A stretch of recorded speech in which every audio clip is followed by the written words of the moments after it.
بسم اللہ الرحمن الرحیم نحمدہ ونصلی علی رسولہ الکریم اما بعد۔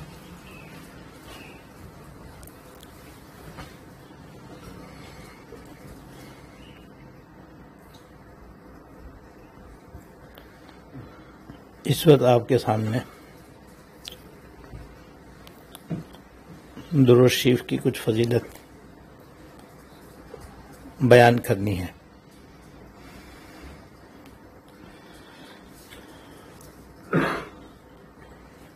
درود شریف ایسا عمل ہے جو مقبول ہی مقبول ہے،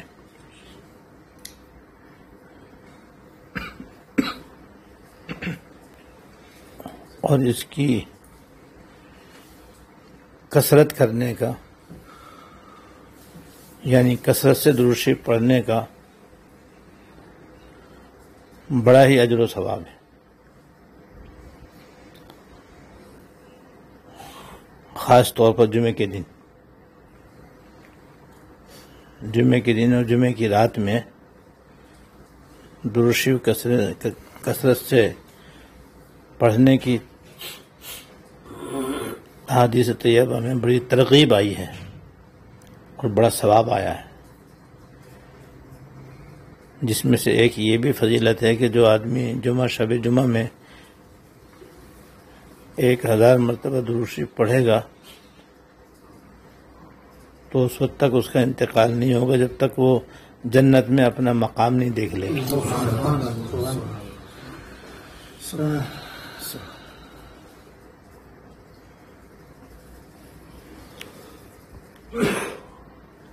اور احادیث کی روح سے اللہ تعالیٰ نے 3 چیزیں ایسی پیدا فرمائی ہیں کہ باوجود ہم سے ہزاروں میل دور ہونے کے وہ سننے کی صلاحیت رکھتے ہیں۔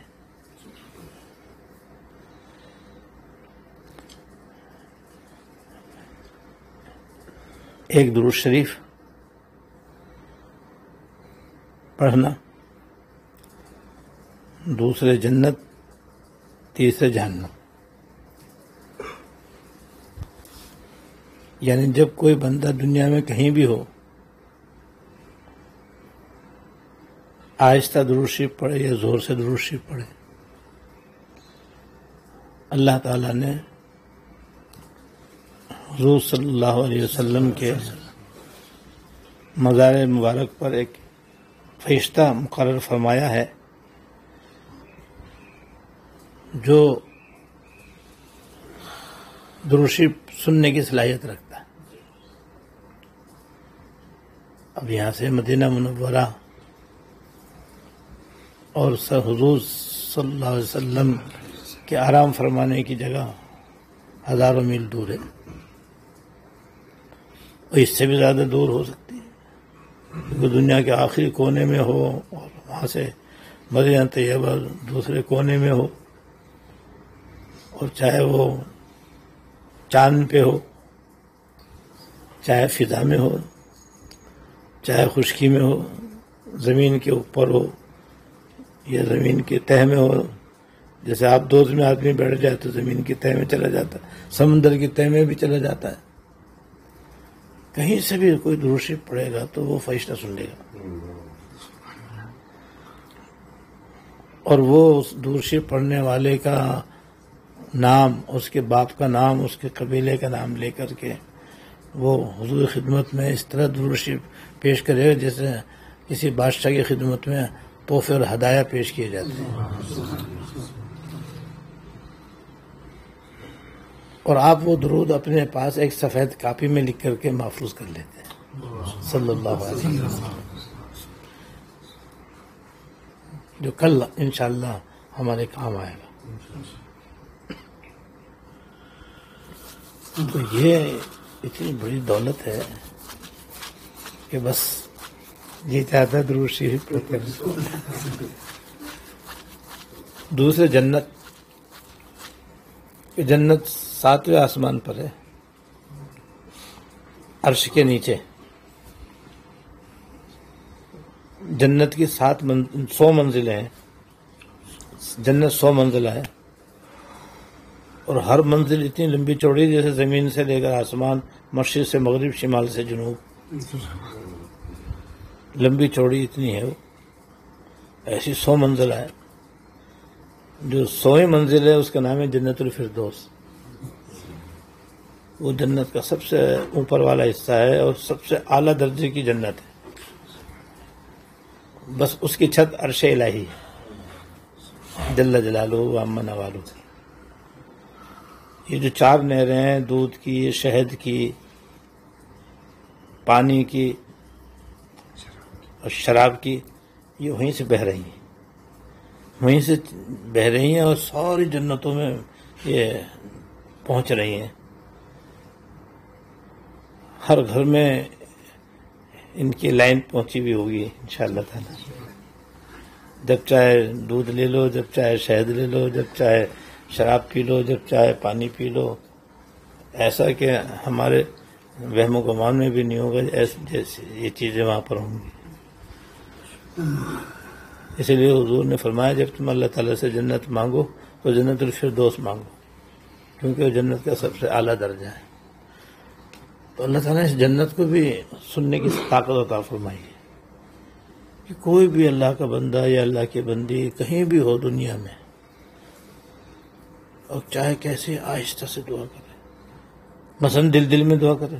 اب دل میں دعا کی تو کرنے والے کی سوا اللہ تعالیٰ کی سوا کوئی بھی نہیں جانتا. اس کی تو بعض فرشتوں کو بھی پتہ نہیں ہوتا کہ یہ کیا مانگ رہا ہے.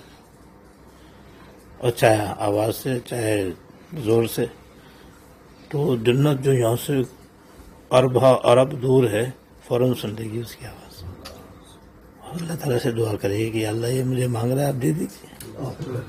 اللہ اللہ. تو جب جنت خود اللہ تعالیٰ سے درخواست کرے گی تو انشاءاللہ قبول ہی ہوگی. اللہ پاک نے اس کو اسی لیے توفیق دی ہے کہ بھائی تو میرا جو بندہ میرے سے جنت مانگے تو بھی دعا کر دی اس کے حق میں. تو 2-3 آدمی کہہ دیں تو پھر جیسے انسان بھی کہنا مان لیتا ہے تو اللہ تعالیٰ الرحمن الرحیم ہے. ایسی دوزخ جو 7ویں زمین کے نیچے ہے اور وہ 7 منزلہ ہے. سب سے زیادہ سخت عذاب جو ہے زمین نیچے والی منزل میں، اور سب سے ہلکا عذاب 7ویں منزل پہ ہے، اوپر والی منزل میں. تو اس کو بھی اللہ نے سننے کی طاقت دی ہے. لہٰذا جب بھی کوئی اللہ کا بندہ یا اللہ کی بندی کہیں بھی ہو، آہستہ یا زور سے جب وہ دعا کرتا ہے کہ اللہ دوزخ سے بچانا، یا اللہ دوزخ سے بچانا، دوزخ کے عذاب سے بچانا، مجھے اس سے بہت ڈر لگتا ہے، وہ فوراً سن لیتی ہے. اور اللہ تعالیٰ دعا کرتی ہے کہ اللہ یہ میرے سے آپ کی پناہ مانگ رہے ہیں، آپ پناہ دیجیے. تو دوزخ بھی اس کے لیے دعا کرتی ہے. تو ہم کیوں نہ مانگیں گے؟ اس لیے روزانہ اللہ تعالیٰ سے اپنا معمول رکھیں گے، اللہ اپنی رضا اور جنت الفردوس عطا فرما، اپنی ناراضگی اور دوزخ سے پناہ عطا فرما. یاد کر لیں بھائی، یہ بڑی جامع دعا ہے. یا اللہ اپنی رضا اور جنت الفردوس عطا فرما، اپنی ناراضگی دوزخ سے پناہ عطا فرما. اور درود شریف کی یہ فضیلت بھی ایک روایت میں ہے کہ جو آدمی یہ چاہتا ہے کہ جب اس کا انتقال ہو تو اللہ تعالیٰ اس سے راضی رہے، یعنی جیسے اللہ تعالیٰ سے ملاقات ہو تو اللہ پاک اس سے خوش ہوں اور راضی ہوں، تو درود شریف کثرت سے پڑھے. ایک قصہ بھی یاد آگے سنا دیتا ہوں. یہ حضرت ڈاکٹر حفیظ اللہ صاحب رحمۃ اللہ علیہ نے سنایا تھا کہ پاکستان میں ایک پائلٹ تھا، اب تو پتہ نہیں ہے یا نہیں، حضرت نے نام بھی نہیں بتایا تھا، کہ ایک پائلٹ ہے جو ہوائی جہاز چلاتا ہے. اس کو اللہ پاک نے کثرت سے درود شریف پڑھنے کی توفیق دی ہوئی ہے. تو وہ چلتے پھرتے اور خاص طور سے جہاز چلاتے ہوئے بس اس کی زبان پر درود شریف رہتا ہے، اور پڑھتا ہے سب سے چھوٹا درود شریف صلی اللہ علیہ وسلم. اور یہ درود شریف ہے تو مکمل، لیکن اس میں حضور کی آل کا ذکر نہیں ہے. لہذا اگر صلی اللہ علیہ وآلہ وسلم پڑھیں تو زیادہ اچھا ہے. آپ ایک سب گھر والے بھی آ گئے اس کے اندر, سارے صحابہ بھی اس کے اندر آ گئے. تو انہوں نے اپنا واقعہ سناتے ہیں. حضرت نے ان کا واقعہ سنا ہے کہ وہ کہتے ہیں کہ ایک دفعہ میں نے خواب دیکھا, اور خواب میں دیکھا کہ میں مدینہ طیبہ میں ہوں اور جنت البقیع میں ہوں, اور جنت البقیع کے مین دروازے سے جیسے اندر داخل ہوتا ہوں ایک میز رکھی ہوئی ہے, اس پر ایک ٹیلی فون رکھا ہوا ہے اور اس میں گھنٹی بول رہی ہے. میں آگے بڑھا, میں نے جلدی سے ریسور اٹھا کر کان سے لگایا. جیسے میں نے کہا تو اما عائشہ بات کر رہی رضی اللہ تعالیٰ عنہ, میں تمہاری ماں عائشہ بول رہی, اور میں نے اس لیے فون کیا ہے کہ تم نے ہمیں درود شریف سے کیوں محروم کیا ہوا ہے, یعنی تم خالی صلی اللہ علیہ وسلم کیوں پڑھتے ہو, صلی اللہ تعالیٰ علیہ وآلہ وسلم کیوں نہیں پڑھتے, تاکہ ہم بھی درود شریف کی خیر و برکت حاصل کریں. اور آپ کو معلوم ہونا چاہیے کہ جنت البقیع میں سامنے ہی اہل بیت آرام فرمائے, اور ایک کونے میں حضور کی 4 صاحبزادیاں ہیں رضی اللہ تعالیٰ عنہن, اور اس کے برابر میں دوسرے احاطے کے اندر حضور صلی اللہ علیہ وسلم کی 9 ازواج مطہرات ہیں جو ایک ساتھ ہی آرام فرمائے. انہیں میں حضرت عائشہ رضی اللہ تعالیٰ عنہ بھی کہتے ہیں جب میں آنکھ کھلی تو بڑا میں شرمندہ ہوا, بڑا نادم ہوا کہ واقعی میں نے آل کو شامل نہیں کیا درود میں. تو اس کے بعد سے پھر میں نے صلی اللہ علیہ وآلہ وسلم پڑھنا شروع کر دیا, صلی اللہ علیہ وآلہ وسلم, صلی اللہ تعالیٰ علیہ وآلہ وسلم. بس میں نے یہ معمول کر لیا, اور میں اپنے کام میں مشغول رہا. کچھ عرصے کے بعد پھر دوبارہ میں نے وہی خواب دیکھا کہ میں مدینہ منورہ میں ہوں اور جنت البقیع میں ہوں, اور اسی طرح ٹیبل رکھی ہوئی ہے, اس کے اوپر ٹیلی فون رکھا ہوا ہے اور گھنٹی بول رہی ہے. پھر میں آگے بڑھتا ہوں اور پھر ٹیلی فون کا ریسور اٹھاتا ہوں, کان سے لگاتا ہوں تو اما عائشہ رضی اللہ تعالیٰ عنہ بات کر رہی ہوتی ہے کہ میں تمہاری ماں عائشہ بول رہی ہوں. اب میں نے فون اس لیے کیا تمہارا شکریہ ادا کرنے کے لیے. اللہ اللہ کہ تم نے ہمیں بھی اب حضور کے درود و سلام میں ہمیں بھی شامل کر لیا, ہم اس لیے شکریہ ادا کرتے ہیں تمہارا. تو درود شریف ایسی بڑی نعمت ہے, اتنی بڑی دولت ہے جو اللہ پاک نے ہمیں دے رکھی ہے, اور ہم سے حضور کا ویسے تو کوئی حق ادا ہوتا نہیں. آپ کی ہزاروں سنتیں ہم نے چھوڑ رکھی ہیں, اور سنت سے ہٹ کر ہم زندگی بسر کر رہے ہیں. ایسا نہیں ہونا چاہیے. جب ہمارے آقا اتنے ہمارے محسن ہیں اور اتنے آپ کے ہم پر احسانات ہیں, تو ہمیں تو آپ کی ایک سنت پر جان دینی چاہیے, اس کو عمل میں لانا چاہیے. اور اس کے ساتھ ساتھ آپ کا یہ بھی حق ہے کہ درود شریف آپ کے خدمت میں برابر پڑھتے رہیں. تو روزانہ بھی اس کا معمول ہونا چاہیے. اگر کوئی چلتے پھرتے بھی اس کا معمول بنائے تو بہت ہی اچھا ہے.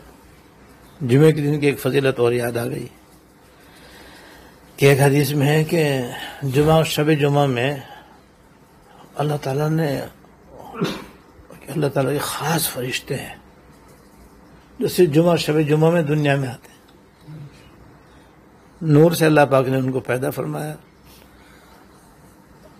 اور جب وہ زمین پہ آتے ہیں نا تو ان کے ہاتھ میں سونے کے قلم ہوتے ہیں, چاندی کی دواتیں ہوتی ہیں, اور نور کے کاغذ ہوتے ہیں. اور جو بھی جمعہ شب جمعہ میں درود شریف پڑھتا ہے وہ اسے نوٹ کرتے ہیں, اور نوٹ کر کے پھر وہ لے جاتے ہیں. پھر وہ جمعے کو ہی آتا ہے نوٹ کرنے کے لیے. تو یہ کتنی بڑی فضیلت ہے. اس لیے کہ ویسے روزانہ ہی ہمارا معمول ہونا چاہیے. جمعے میں کم سے کم 300 مرتبہ, درمیانہ درجہ 1000 مرتبہ, اور اعلیٰ درجہ 3000 مرتبہ پڑھنا. اور یہ ہو جاتا ہے, تھوڑی دیر میں ہو جاتا ہے. لیکن یہ کہ جمعہ شب جمعہ کی ہم قدر کریں, اور روزمرہ کی بھی قدر کریں, اپنی زندگی کی قدر کریں. یہ اللہ تعالیٰ نے ہمیں قیمتی لمحات دیے ہوئے ہیں, یہ تیزی سے ختم ہو رہے ہیں. بس اس سے پہلے یہ ختم ہو, بس ہم اپنے یہ کام کر لیں جو کرنے کے. اللہ تعالیٰ ہم سب کو توفیق عطا فرمائے. واخر دعوانا الحمدللہ.